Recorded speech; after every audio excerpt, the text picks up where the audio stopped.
The VC Project. It started with just me doing it for sure, and then it's grown into something where, like, I mean, I literally have to have a production. Yeah, let's talk about all that for sure. Well, you know me, I always start recording early to try to catch it as an off-guard thing. Of course So, you do. so yeah, welcome everybody. We are here today, and we're joined by the wonderful Sean Kenny from Kenny's Westside Pub in Peoria, and of course myself and Pat. And I figured we'd bring Sean in today, talk a little bit about what he's doing from a technology standpoint and in general down at Kenny's. And for anyone who hasn't been down there, I'd say Kenny's was one of the only and probably the premier live music venue in Peoria, at least that serves alcohol and in a bar setting, right? We don't count the Civic Center or compare you to the Civic Center for that matter, right? But yeah, for those shows that don't come to the arena or the Civic Center Theater, that typically they're coming down to your place, right? Sure. Yeah. So tell us a little bit about they come to one and then come to Kenny's afterwards, or before or afterwards. Do dinner at your place too, right? Both, really, Yeah. yeah. So tell us a little bit about the history of Kenny's and kind of where, what started it when you guys moved downtown. Because I remember you moved into that current place when I was actually living across the street, which was kind of cool. That's how I heard about you. And kind of seeing all that kind of develop. Give us a little bit about the history about Kenny's and yourself. I opened Kenny's in 2013. I had been a bartender, line cook, every job in the bar industry before that. And I saved my money from bartending and started throwing live music events at the nightclub I managed on Farmington Road, Cam's Place. It was a college nightclub, and brought a well-known, semi-washed-up rapper there, and that's kind of how I started throwing bigger shows. And can we ask who was that? it was Afro Man. That's awesome. And this is before like Twitter was huge. How did you get in contact with him? How'd that shake out? Well, I'll tell you the interesting story. So Brandon Martin, who I know you know, Yep, was a nightclub owner, but before that, he was a kind of a party promoter when he was like 21 and in his early 20s.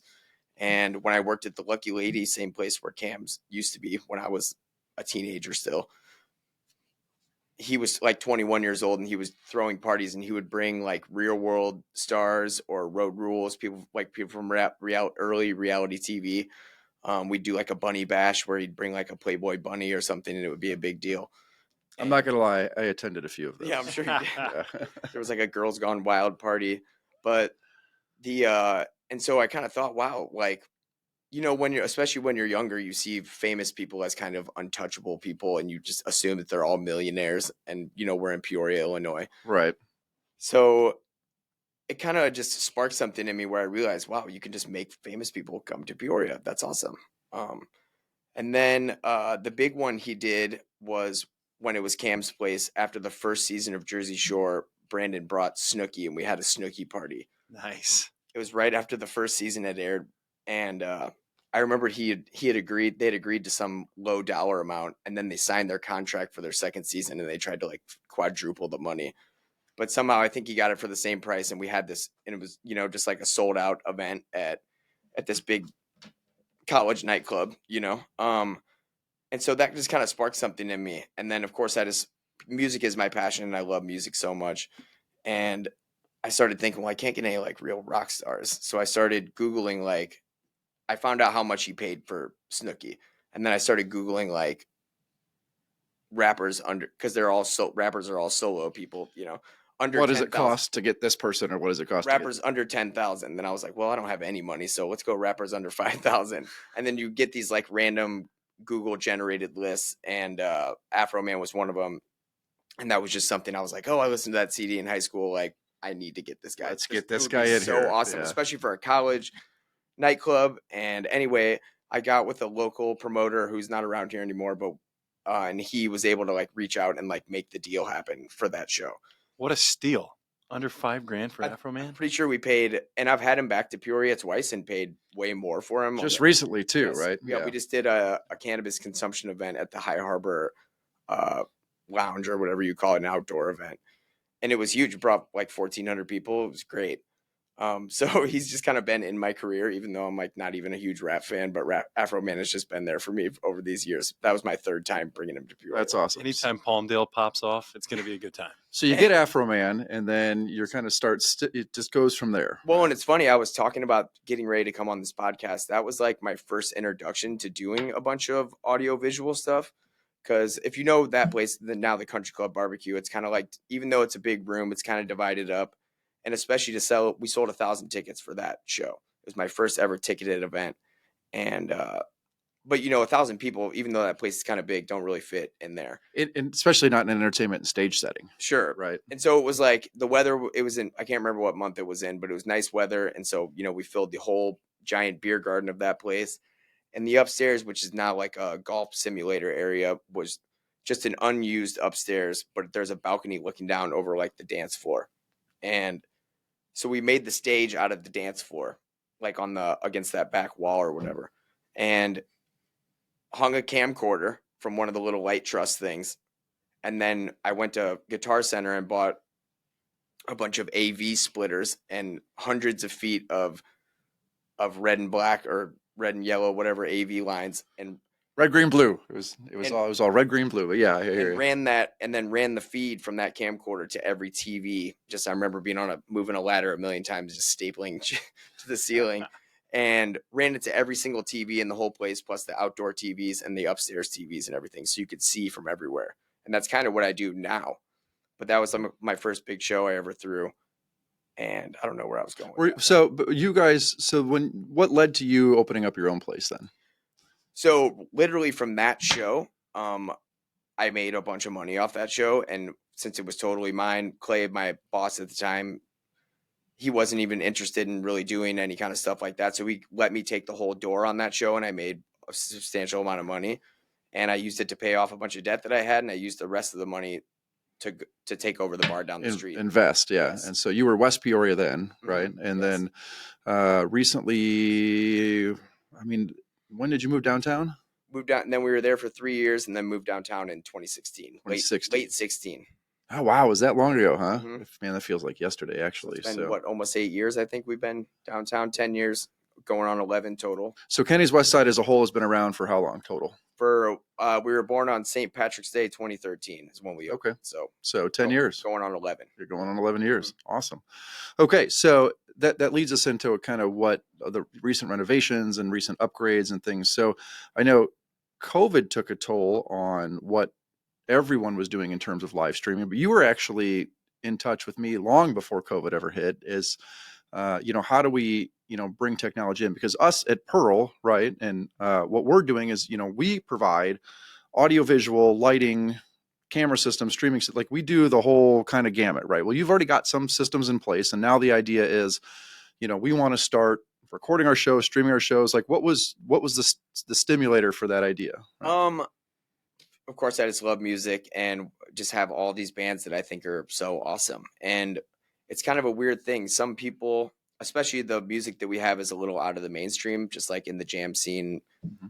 hippie music type stuff. And so some people, like you could walk into Kenny's in 2017 or whatever, or 2018 or 19, and not even know that we have been having 100 shows a year in the back room of that place. And you just assume that it's an Irish pub, and you don't. Like sometimes when we're having a ticketed event, people will walk up and they'll say they don't understand why. They don't realize that giant wall is there and it opens up and there's a whole other venue. You would have to pay money to go into this restaurant. Like we just want to come in and have some tots, Yeah. And so it's been a challenge of mine to try to not convince people, but teach people that that's what this place actually is. Yes, we are a restaurant and a bar, and we're open till 4 a.m. and all that, but we're also a legitimate concert venue. So it's interesting. I'm going to pause you there because it seems like Peoria in general has that problem.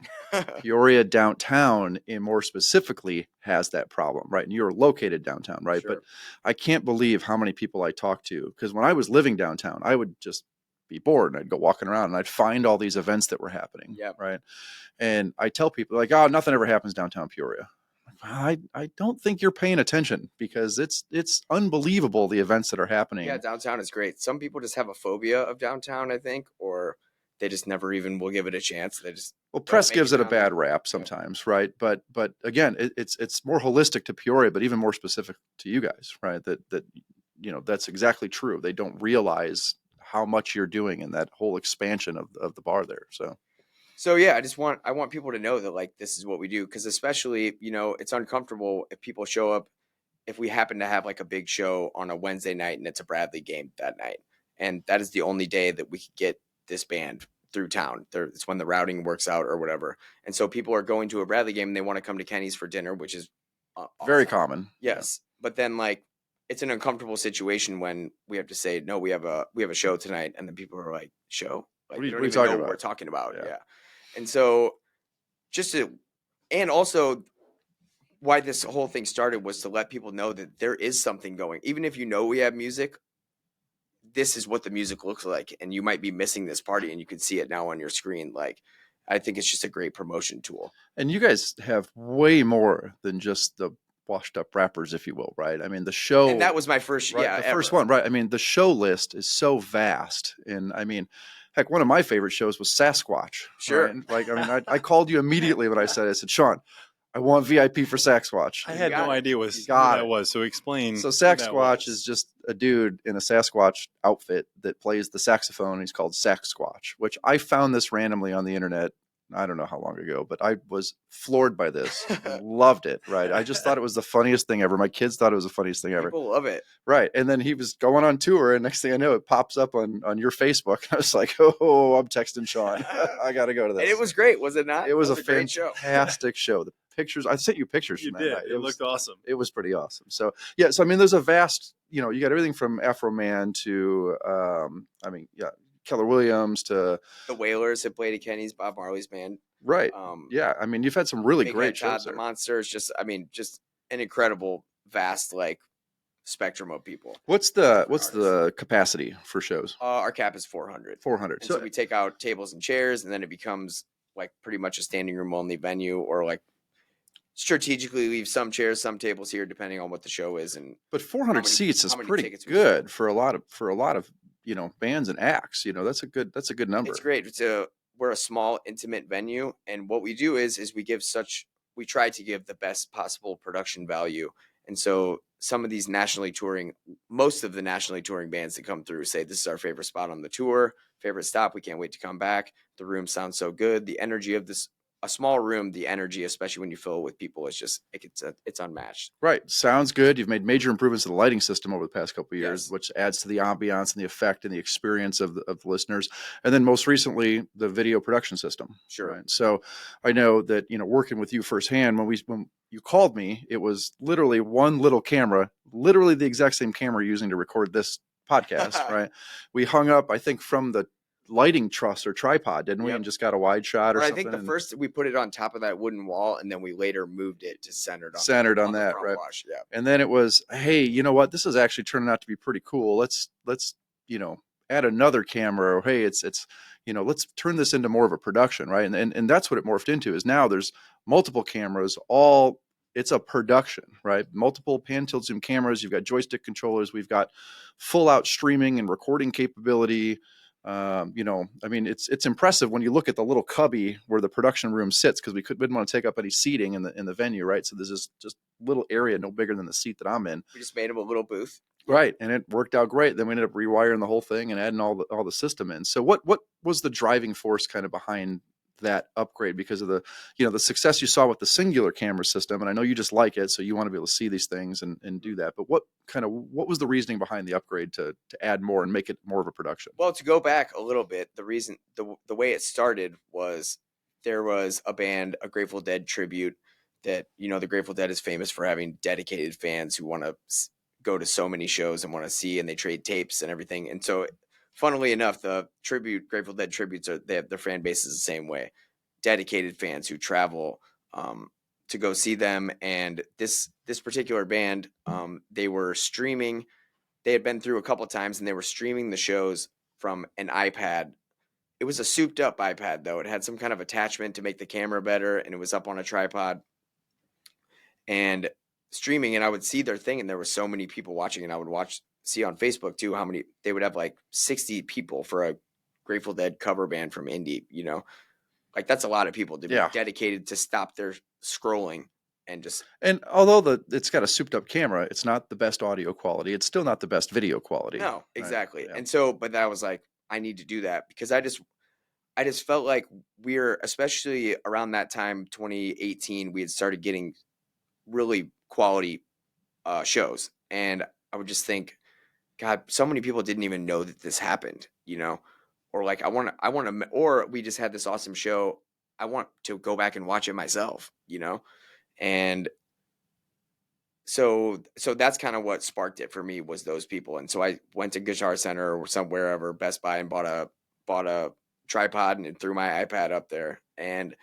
But then, you know, we already had been upgrading our lights in production. So they're going crazy, and it was impossible for this thing to keep focus. It was constantly going like this, coming in and out of focus. Which is still a challenge from the technical standpoint. Yes. on a dark room like that with lots of moving lights. That still is a challenge we face. And I want to talk to you about upgrading some of our cameras for that reason. But and that's where I called you. Like, I want to like do something here. And we still managed to do it on a budget and still made it look fantastic, right? And it just kind of ever expanded. I think we probably did 4 or 5 upgrades throughout the course. And that's how it's been possible, because I've spent money just little bits at a time instead of just like dumping however much to you at one time. Right. Started with just the one camera, and then we upgraded to a couple more, and then got a better switcher. If we did it all at once, the sticker shock would be way too much. I understand that, right? Yeah. So. How far out do you have these events booked? Are you planning into 25, 26? How do you roll with that? We're normally booked like 4 to 6 months out. Okay. So. And do you have people dedicated to finding that, or is that your responsibility? Yeah. So I have a talent buyer. I use Jay Goldberg Events and Entertainment, who throws summer camp and Peoria Blues Fest and events all across the country. That I've always it's one of my good friends was a buyer for them when I opened downtown, who I used to work with on other music. And so brought him in, and he's now retired from there, but I have a different buyer, and I just work really closely with them. So you don't have a whole lot of stress day to day as far as worrying about, hey, who's going to play here in this June? Like when I say I work with a buyer, means like we're doing it together. Okay. And so like I talk to that guy on the phone more than anybody in my life, probably every single day. Of the ones you've listed so far, what's been your most proud event down there? Well, the Whalers was one of my favorites, but like in the jam scene, which not everybody listens to the same music as me, but I've had almost all of my heroes have played my stage at Kenny. Sweet. People that I've traveled the country to see have played my stage. You talk about living a dream right there. That's awesome. Yeah. And it's amazing. I mean, go ahead. So, well, I was going to say, are you finding that, I know you were doing it because there was kind of that cool factor. It's to make people aware of what's happening, right? But it also, I mean, it does act as advertising for the bar, because 100%. It's making people, it's not necessarily the, hey, look what's here, leave what you're doing and run down to the bar. It's just, hey, you're missing out. Hey, look what's here, Or it's, check out the new shows. Throwing in, it's just like, hearing a commercial repetitively, like puts it in the back of your head. You see Kenny's brand stream. Awareness. Yes, exactly. So the next time you are wanting to go out and you enjoy music, you know where you want to go, because look, you know what's happening down there. Right. And I mean, the fact that you guys do dinner and stuff too is pretty awesome. Do you ever have any problems with some of the bands that won't allow you to stream, or there's requirements from promoters that just don't allow it? Early on, we did run into that problem. Especially like pre-COVID, like when we first started streaming, we would stream like what I would call like a run of the mill show, like a 10 p.m. Our normal music is we do from 10 p.m. to 2 a.m. because we're open till 4. So those shows I would stream all of those.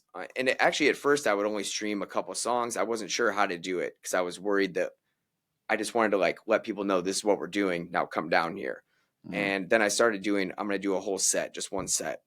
And then now we just stream the entire show. But with ticketed events, at first, because there's a lot of, legal mumbo jumbo in the contracts for a lot of these bigger shows where it says, about using likenesses and recordings of stuff. And so we were really worried. And especially like when, say, summer camp would bring a show to me, like where it was actually, they were going to come and like be the promoter of the show instead of just my talent buyer, then they would be very strict about it. Like, we're not going to stream this, But now, but even then, like the artists themselves would want the show to be streamed because they just think it's awesome, like, I want to be out there. It's brand awareness for them as well. Exactly. Yeah. But then their management would step in and say, no, we're not doing that. doing that. Because what if the guy maybe had some drinks or he messed up lines or something, and in their head they think it's a bad look, Right. But now especially like last night, we had a big show. Sun Squabby out of Denver, Colorado. They're like a mid to getting to upper level Jamtronica band. And we streamed it. It was awesome. There was a whole lot of people watching. So we've been streaming like a lot of our shows. I used to, at first, like the rule was if it sells out, then we can stream it because we're not keeping anybody from coming. But what I've found is that streaming doesn't keep anybody from coming. It's not as cool to watch it on your couch, or in your phone. mean, I've done it a few times from your shows, but just because I'm home with the kids and I put your system in, so I want to just make sure it's working well and see how good it looks on my giant TV in my living room. And right? people do that like when they can't make it. Like, I don't think it's stopping anybody from coming. If they want to come, then they're going to come to the show because they know what it feels like in that room. But like, if they can't come, I want them to be able to watch. And I have friends that live all across the country that tune in and watch our shows. There's people checking in from New Zealand or checking in from Australia, like in the comments. Like, so it's crazy how much reach it's given us, just on social media. Yeah, that awareness is just huge for you guys. I mean, it really is. So, yeah, and I mean, we took it a step further. I mean, not from a streaming perspective, but even just within the space, because, just the way it sits, your restaurant kind of sits, half the restaurant can see the stage, but the other half can't, right? So, bringing it in on the giant projectors we have spread out through the building and all the televisions throughout the entire building, it's just a matter of switching it over and you get a live feed from the stage. That goes back from to the story I was saying about my first Afro Man show doing that. And that's now what we do. Jeremy put projectors in the front room because it's kind of split in half. And if we sell 400 tickets, not all 400 people are going to make it into the main room. Not at one time. Right. But luckily people are going to the bathroom. They're going outside to maybe smoke a cigarette or they're going to get a beer. So people rotate in and out of the room. So it's not like you can't get in there, but not everyone could be in there at once. And so that's what the projectors and Johnny ran a couple of delay speakers in there. So it's like immersive no matter where you are in the venue. And especially, like we're getting a little older. I don't need to be front row at a show anymore. Sometimes I just want to be around the corner and be sitting in a bar stool at the bar, but still have the show on a TV right in front of me. It's funny how that comes with age, because I used to always say that I wouldn't go to a concert if I wasn't in the first 10 rows because I got spoiled so much in my early to mid 20s. Now, not so much, right? I mean, sometimes I do if it's a big enough show. If it's a big act, I go to the Civic Center. I still want to be down front, but yeah, if you really want to be close to them. But a lot of times I'm just like, where's the bar? So having the option to just go around the corner, but you're still immersed in the show, right? You're surrounded by giant screens, plus at each end of the room, plus the audio is just the TVs there. And the audio is getting pumped in, and it's on a delay. Johnny's that good that it's on a delay. And this time it takes for the sound to come from the stage. Yeah. So that all works great. Have you been to any shows down there? I have. I saw Cooper Allen down there. Cool. Another country artist. That was a fun show, and I know kind of a one-off for you. You had said, yeah, just random TikTok star, but like sold it out on a Tuesday or whatever that was. And this is a couple years ago. He has, when I tell you, he's exploded. Like he's exploded as the whole group that he ran through with. But now we had a great time. My wife and I went down there. It was my first time, and it was a lot of fun. Yeah, I think all the shows are great down there. So yeah, I mean, man, I appreciate you coming in. It's just kind of wanted to talk a little bit about it's what you're doing down there and kind of how you sound like you're wrapping this up. We can't let him go without. No, we don't. Without what? He's in one of the coolest industries there is. All right, well, you gotta give us a one good story. You don't have to drop any names, but I'm sure you've got a book you could write. Okay, yeah, all right. Stuff you see. Pat always wants to hear the fun stories. Like, give us a really just holy crap kind of story. You guys, I'm not sure. Like, is this rated here? I want to tailor it a little bit. Tailor it R to NC-17ish. Maybe keep it rated R. Yeah, not quite past that, but I'll just tell a quick one from like 2 weeks ago from Sasquatch, since we were talking about it. All right. So my office is, we call it the tree house. You've been in my office many times. Yep. Jeremy. Great office. It's also we use it it doubles as the green room for the bands, the dressing room, essentially. Yeah, it's nice to get that little VIP stage that comes off the side of it now. It's nice. So that's also another reason why we were talking about not wanting to be front row. Now I can just be in the balcony above it and still be pretty close. Which is still 20 feet away, right? But but on a bar stool though. Right. Yeah. So that night, I'll just say his name, Shay, who works at Kenny's, one of my good friends. Shout out. Yeah. He was looking forward to the show, and he took the night off, and he had some drinks, and who knows, and he was just having a really good time. And I'm sitting at my desk in the green room / office, and the Yeti Sasquatch costume is draped over one of the couches. And one of my other friends that came in and was getting ready to put the head on. And I was like, absolutely not. You can't do that. Don't blame him, like, but don't you can't touch do this it. guy's stuff. And then here comes Shay, just sideways faced, coming up the stairs into the office. And he had that acrylic saxophone. It was like a see-through, like the light up thing. Yeah. And it had like LEDs going in Yep. it, and it lit up. And so the suit is laying across the back of the couch, and then the sax is just sitting right there, and it looks cool, And Shay walks up, and he looks down, and he sees it, and I could just tell what's going through his head. Like, I'm blowing this thing. That's fantastic. And I was like, getting ready to tell him not to, and then I just said, okay, let me get a picture. And pull my phone out. And so he's come up the stairs from this way, that's coming from the kitchen or whatever. Right. And then there's an entrance from the balcony. It's like the VIP or whatever. And that's apparently where this guy, Sasquatch himself, just dressed as a human, was on the other side of that door. And right as Shay picks it up, and I was taking a picture, and I didn't tell him to, but then he puts it in his mouth. Oh, no. This guy's in his mouth.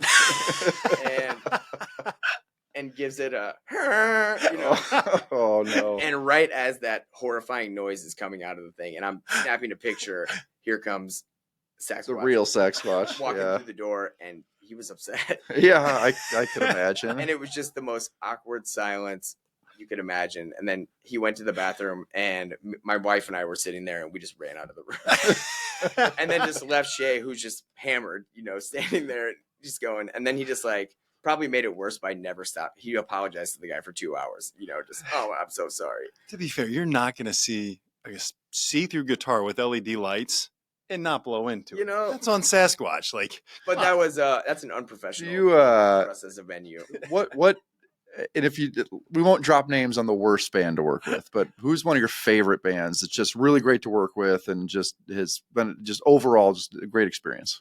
I would just say that I've made so many real friends through this. Bands just like the band Sun Squabby, who was there last night. This is their third time 3 years in a row coming through on their winter tour. And they're kind of a famous band, and they don't know me from Adam, didn't 3 years ago. And now when they first got there yesterday, all the guys ran, and before dropping any of their stuff off, they ran into the office to give me a hug and say hi. And so just really everyone, I've just made so many good connections and friendships with people who live across the country and other countries. And it's just, so I couldn't put a finger on which one, because even my friends so much, and I love all even my friends love you and love the venue, right? That come in from out of the country. I remember once, or from other parts of the world and other parts of the U.S.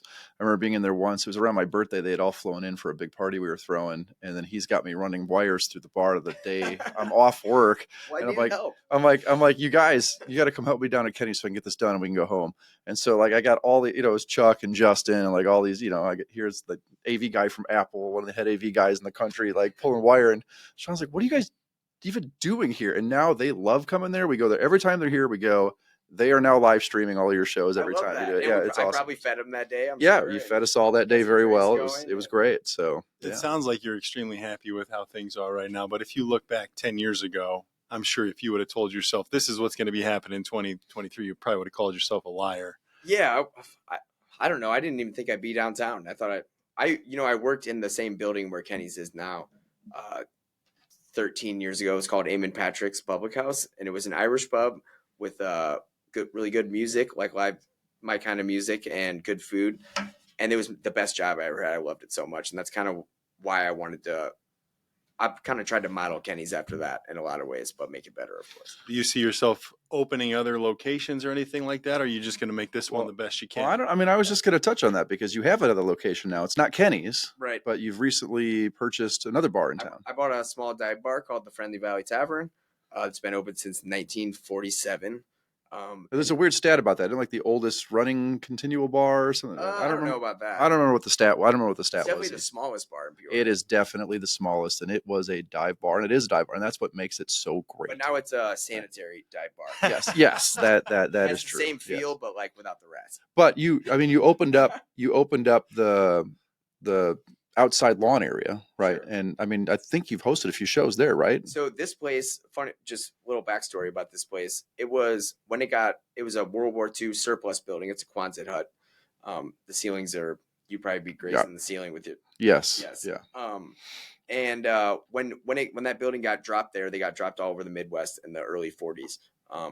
When it got dropped there, that was the outskirts of town. I don't even think it was called War Memorial Drive or Meadowbrook. Now it's like dead center. And so it was just this plot of land, next to a bunch of other plots of land. And then eventually residential Peoria got developed all around it. And that plot of land just stayed with the same people. I'm only the third owner of that place. First owners had it from the 40s until 1970 when they sold it to the family that I bought it from. And then the guy died in 21, and then I bought it from like his kids. And so what the point is that's why there's a huge plot of land for the smallest bar in Peoria. It's a 3-acre lot, And so of course that was in my mind when I love just old stuff, and I just love the feeling of an old tavern, and that's why I wanted that place. But I definitely was ready to throw shows.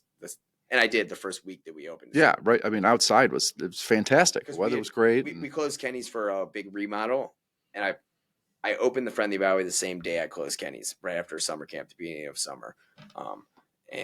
So we just had our whole summer programming from Kenny's, had shows there every Friday. And you can move your staff up there to get the new people trained for Friendly Valley. You keep all them employed while it's, while you're modeling the other place. So that's great. They got to have a fun summer job and then kind of train the new people on their way out when Kenny's reopened. But it just worked great. And so we did a bunch of shows, 3 months worth of twice a week shows that summer. And then last summer we kind of came back, especially there's parking issues there. We've been shuttling people, doing a shuttle service from the Friendly Valley to Landmark. We have permission to use their lot, and so that's worked. So to make that affordable, last summer we cut it down to just doing some bigger shows where we can get a $10 entry, and that goes to help pay for the shuttle and like all the extra staff that we have to bring in and all that stuff. Infrastructure. Are you going to continue doing shows there, do you think? 100%. We're working on some awesome programming for next summer right now. So to be announced. And I don't look at it as a rival to Kenny's or a competitor at all. Not at all. It's a compliment. It's definitely a compliment. It's a compliment. Yeah. These bands that come through,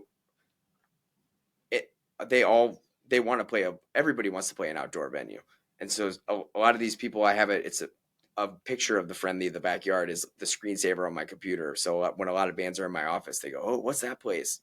It's a picture of a show happening there. What's capacity there? I mean, it's outside, so you probably get a few more, right? Like, I think the fire department gave me 1,300. Oh, that's pretty good. Like I could Sure. And the most I put out there is 500 last summer. I'm looking forward to that phone call about streaming that thing. That's gonna be fun. We haven't touched that yet, so. And I want to stream shows there too, and I still have my original. I don't know what it's called, like the little small box that we used for just when we first started streaming, whatever that was. Oh yeah, the streaming device. Yes. Yeah, the little they don't even make that anymore. It's an Epiphan webcaster or something like that. Yeah. And so we've upgraded to a better version of that at Kenny. So I still have that old one, which to put one camera on the stage and I'm super easy. So we might be streaming some Friendly Valley shows. All right. Well, good. We'll talk soon when spring comes around. So awesome. Well, I don't want to keep any more. Thank you for coming in, man. Very much appreciate it. And glad to be here. Glad you were here. All right.